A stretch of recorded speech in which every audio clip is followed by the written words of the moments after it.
కరుణామయుడు కృపాశీలుడు అయిన అల్లాహ్ పేరుతో నేను భూమిలో ప్రతినిధిని చేయబోతున్నాను అని నీ ప్రభువు తన దూతలతో అన్నప్పుడు భూమిలో కల్లోలాన్ని రేకెత్తించి రక్తం ప్రవహింపజేసేవాణ్ణి ఎందుకు సృష్టిస్తావు ప్రభూ?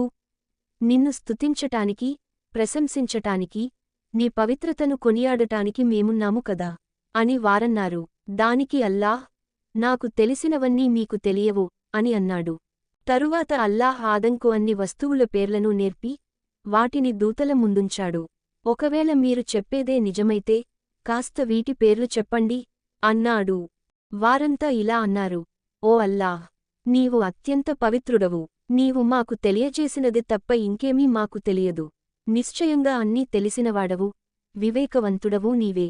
అప్పుడు అల్లాహ్, ఓ ఆదం, వీటి పేర్లేమిటో నువ్వు తెలుపు అన్నాడు. ఆయన వాటి పేర్లన్నీ చెప్పేయగానే అల్లాహ్ ఇలా ప్రకటించాడు, భూమి ఆకాశాలలో గోప్యంగా ఉన్నవన్నీ నాకు తెలుసని, మీరు బహిర్గతం చేసేవి, దాచిపెట్టేవి అన్నీ నాకు తెలుసని ముందే నేను మీకు చెప్పలేదా? మీరందరూ ఆదం ముందు సాష్టాంగపడండి అని మేము దూతలను ఆజ్ఞాపించినప్పుడు ఇబ్లీసు తప్ప అందరూ సాష్టాంగపడ్డారు.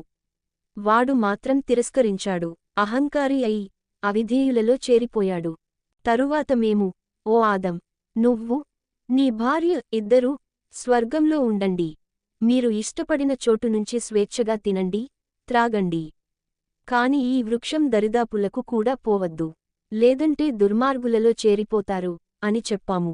కాని శైతాన్ వారిని పెడత్రోవ పట్టించి అక్కడినుంచి బయటికి తీసివేయించాడు.